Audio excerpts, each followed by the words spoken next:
Le cheikh dit ici, ceci existe sans doute. Il dit, certes, dans beaucoup de maisons, tu trouves qu'il n'y a qu'un seul salafi. Un seul qui est salafi. Ou bien une seule, n'est-ce pas, qui est salafi, donc une femme. Donc il se peut qu'elle soit la seule. Elle est la seule salafi de sa famille. Tout le reste là, ce sont des innovateurs. Donc le cheikh dit, le reste, donc on peut trouver ça dans beaucoup de maisons. Quelqu'un est salafi, il est le seul salafi de sa famille. Le reste là, ce sont des gens de l'innovation. Le cheikh dit, il faut qu'il ait quoi?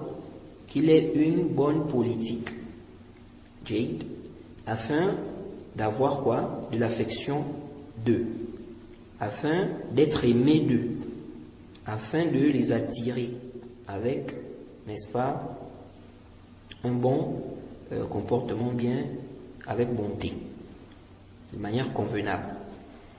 Il leur éclaircit donc la vérité, Jade, d'un éclaircissement affectueux, Jade,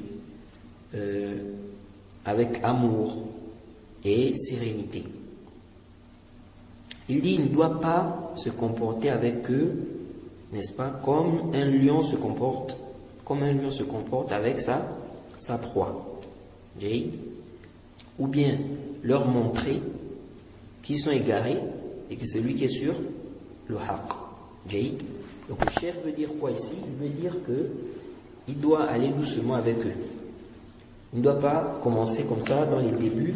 Ah, vous êtes égarés, vous êtes des innovateurs. Hein? Et puis, il a une dureté envers eux, il les attaque, etc. Non. Parce que comme on a dit, le but n'est pas de faire fuir les gens. Le but, c'est de les amener vers le haqq, de les guider. Ça, c'est la base. Maintenant, le cheikh dit, cependant, il doit suivre quelle voie? Il doit suivre ou il doit saisir, n'est-ce pas, l'opportunité qui est donc quoi? Leur proximité, le fait qu'ils soient proches. Donc il doit saisir cette opportunité-là afin de quoi? Il dit, il doit leur éclaircir la vérité, jusqu'à ce qu'Allah les guide. Et il doit patienter. Il doit patienter, il doit endurer. Il ne doit pas se précipiter. Du moment où leur bid'a est une innovation qui ne fait pas sortir de l'islam. Il dit donc qu'il doit patienter et endurer. Il doit patienter. Il doit patienter et endurer. Et il doit faire des efforts. Il doit également se tourner vers Allah avec des doigts, en demandant à Allah de les guider et de les ramener à la sunna. Ça aussi c'est important. Souvent des gens ont des familles, ce sont des innovateurs, mais ils ne font pas des doigts. C'est comme s'il se dit que c'est avec sa force qu'ils vont suivre la sunna. Donc il va être dur envers eux, il va attaquer, il va parler, il va blâmer, mais jamais il va faire quoi? Il ne va jamais faire des doigts. Allah les guide. Alors que le doigt là, si vraiment tu veux leur guider, c'est vrai, il faut faire des causes, n'est-ce pas, en leur expliquant la vérité, etc. Mais fais aussi des doigts, parce que ce n'est pas avec ta force. Ce n'est pas avec ta force. Donc, fais des doigts, qu'Allah les guide, qu'Allah guide ta famille. Tu fais des doigts, tu demandes à Allah de faciliter, en même temps aussi tu fais des efforts, n'est-ce pas, tu les appelles au haqq. Donc le cheikh dit ici, il fait des efforts. Et il y a des gens comme ça qui ont pu ramener leur famille à la vérité. Avec quoi? La patience, la sagesse, le bon comportement aussi. C'est un grand impact. Hein? Tu emmènes des cadeaux à la famille, tu parles bien à la famille, tu te comportes vraiment bien envers eux, tu les appelles au haqq avec sagesse, ça peut avoir un impact. Donc le cheikh dit, les gens, il dit selon son expérience, qu'ils soient des awam ou bien des savants, la sagesse, la bonne politique est profitable avec eux. Donc le cheikh veut dire que il a expérimenté ça. Celui qui utilise la sagesse dans sa da'wa, la bonne politique, n'est-ce pas, il verra quoi? Les fruits de cela. Et non comme certains qui disent non, moi je m'en fous. Moi je dis seulement le haqq et puis c'est fini. Celui qui veut l'accepte, celui qui ne veut pas. Non. Le prophète ne s'est pas comporté comme ça. Le prophète Mohammed sallallahu alayhi wa sallam a pris en compte, n'est-ce pas, la situation des gens. Il a pris en compte les mots. Il a pris en compte ce qui peut causer du tort à sa da'wa. Lorsqu'on lui demande de tuer l'hypocrite, il dit non. Les gens vont dire que Mohammed tue ses compagnons. Donc le prophète s'abstient de faire quelque chose ici parce qu'il a vu que cet acte-là, ça va causer du tort. C'est-à-dire que les gens, les ennemis, vont se servir de ça pour faire quoi? Pour attaquer, pour empêcher les gens d'entrer dans l'islam, pour détourner les gens de la vérité. Donc, ça c'est demandé dans l'islam. Un da'i, il ne doit pas seulement dire non, je dis seulement, je dois seulement dire non. Il y a des vérités même qu'il faut cacher parfois pour, n'est-ce pas, éviter que ça cause du tort dans la da'wa.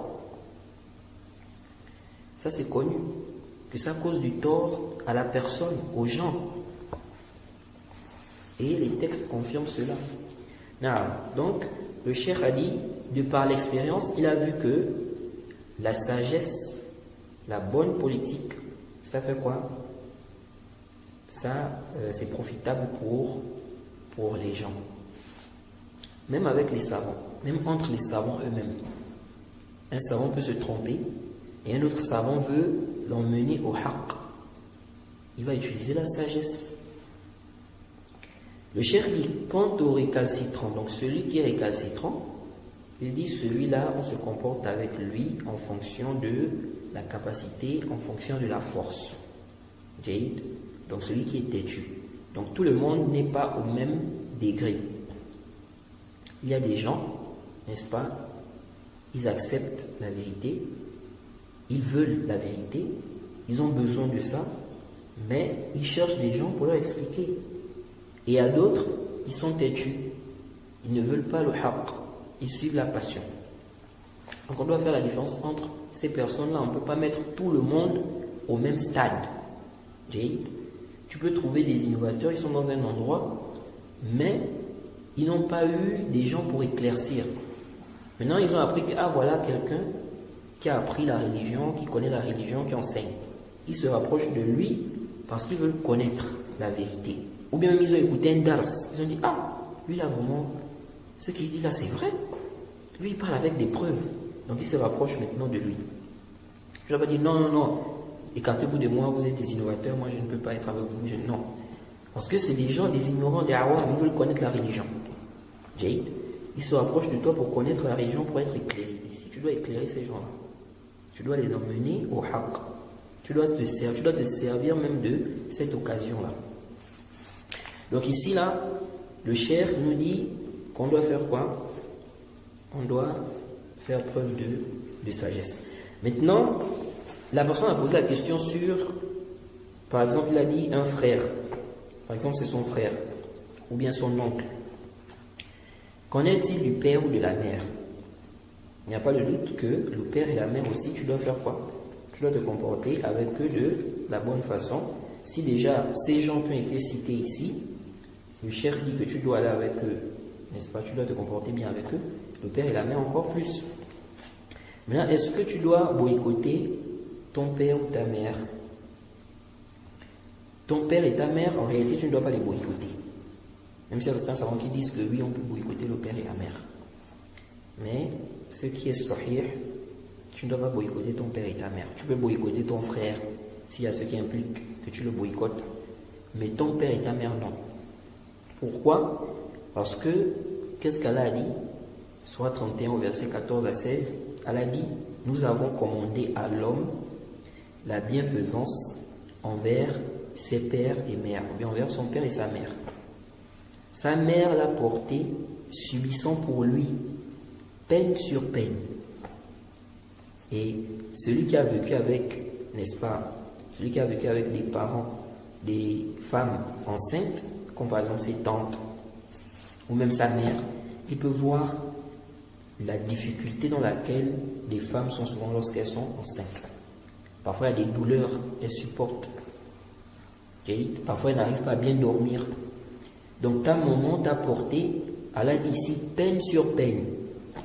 L'accouchement encore, c'est tout un protocole pour qu'elle accouche là. Les douleurs, tout ça là. Donc, elle a dit ici, son sevrage a lieu à 2 ans. Sois reconnaissant envers moi ainsi qu'envers tes parents. Ensuite, qu'est-ce qu'elle a dit? Il dit maintenant, وَإِنْ جَاهَدَاكَ عَلَى أَنْ تُشْرِكَ بِي مَا لَيْسَ لَكَ بِهِ عِلْمٌ فَلَا تُطِعْهُمَا. Donc elle a dit d'être bienfaisant envers le père et la mère. Il a mis un accent sur la mère. Il dit la mère l'a porté subissant peine sur peine. Donc ta mère, tu ne peux pas négliger ta mère, même si ta mère, tu dis que non, elle fait des mauvaises choses, elle est comme ça, elle est comme ça, comme ça.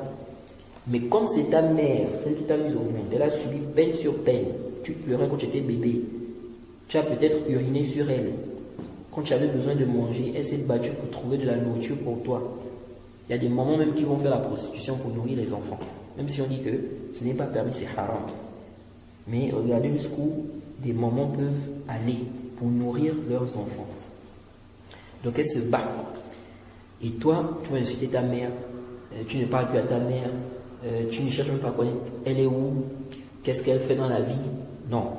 Non, ma mère, comme ça, elle est comme ça dans la famille, elle aime trop gronder, elle aime trop... Tout ça là, il faut patienter. Donc elle a dit ici qu'il a recommandé à la personne d'être bienfaisant envers quoi? Le père et la mère. Ensuite, il a mis l'accent sur la mère. Et il a dit, si maintenant tous deux te demandent de m'associer, ce dont tu n'as aucune science, il dit, fala tuti'huma, il ne faut pas leur obéir.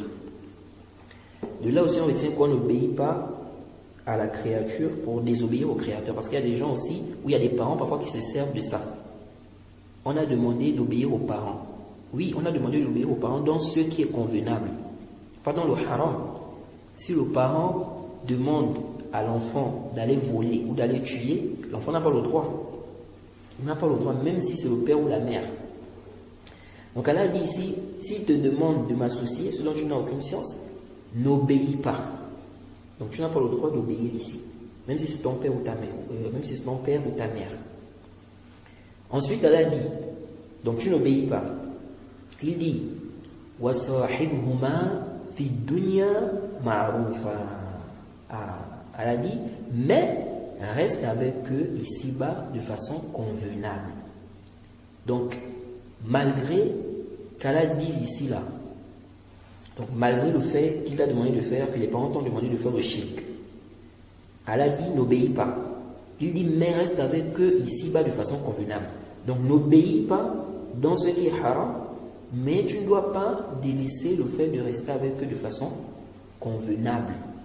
Or, le fait de boycotter ton père ou ta mère, est-ce que ça là dans le ordre, on va dire que tu es en train de rester avec eux de façon convenable? Tu ne parles pas à ton père, tu ne prends pas les nouvelles, ta mère, tu ne cherches pas à savoir. Tes parents t'appellent, tu ne réponds pas. Non. Ici, là, nous disons, le père et la mère, tu ne dois pas les boycotter, même s'ils sont dans la bid'a. Même s'ils sont dans quoi? Dans la bid'a. Ici, là, a parlé du shirk. Ça, c'est le shirk même ici. Les parents qui te demandent de faire le shirk, ils te disent n'obéis pas, mais il faut rester avec eux de façon convenable. Donc, n'obéis pas dans ça, mais reste avec eux de façon convenable. Donc, si Allah te demande de rester avec tes parents de façon convenable, malgré qu'il te demande de faire le shirk, que dire alors des parents qui ne te demandent pas de faire le shirk, même s'ils sont dans la bid'a? Que dire alors des parents qui t'aident dans ta religion? Tu vas trouver des parents, ce sont parfois des mécréants même, mais ils aident l'enfant dans la religion. Quand c'est le ramadan, ils vont donner à l'enfant de la nourriture. Parfois, ils vont réveiller l'enfant pour faire les prières même de Fajr. Pourtant, ce sont des mécréants. Il y a des parents comme ça. Le parent, peut-être c'est un innovateur, mais son fils n'est-ce pas, lorsqu'il va étudier, il donne l'enfant l'argent du taxi, va étudier, il envoie son fils aller étudier la sunna. Mais lui-même, il est dans la bid'a. Bon, des parents comme ça, là, comment toi, des parents comme ça, là, tu vas dire non, je vais les boycotter. On dit non, il ne faut pas les boycotter, il faut rester de façon convenable avec Jade. Maintenant, il y a certains savants qui vont dire oui, tu les boycottes, mais tu continues à garder quoi? Les liens. Bon, je ne sais pas comment ils expliquent ça. Tu les boycottes, mais tu continues à garder quoi? Les liens. Il y a une parole là du Cheikh Rabi.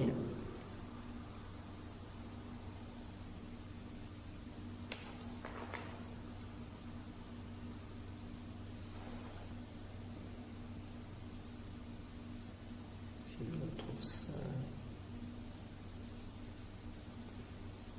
Voilà. Il dit ici, il dit dans les conseils de Luqman, le sage, à son fils. C'est une petite risala du Cheikh Rabi à la page 92. Il dit, le droit des deux parents n'est pas annulé, même s'ils commettent des innovations ou du shirk. Tu dois obligatoirement rester avec eux ici-bas de façon convenable. Jade, on sait que quelqu'un qui boycotte ses parents, il ne leur parle pas. Si le salut ne répond pas, les parents, la paix, il ne répond pas. La maman lui demande de faire telle chose, il ne fait pas. Il ne s'occupe plus d'eux, il n'a même plus leur temps, comme on dit. On sait que ce genre de comportement-là, celui qui va voir ça, il ne va pas dire que ici, tu te comportes avec tes parents de façon quoi? Convenable.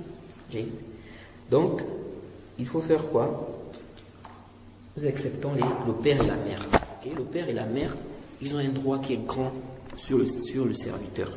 Et puis, il doit faire des efforts, n'est-ce pas, afin que ses parents puissent venir sur la sunna ou sur l'islam. Ce sont des mécréants. Ceux qui ont encore les parents vivants, là, ils doivent beaucoup profiter. La bienfaisance envers les parents, c'est vraiment c'est une grande adoration. C'est une très très grande adoration. Moi, parfois, j'envie certaines personnes qui ont encore leur père ou leur mère, n'est-ce pas, vivant. Wa alaykoum salam wa rahmatullah. Parce que c'est vraiment un moyen pour avoir beaucoup de hasanat. Donc, on va s'arrêter ici. Le cours prochain, on va lire la question numéro 5. C'est bon? Il n'y a pas une question?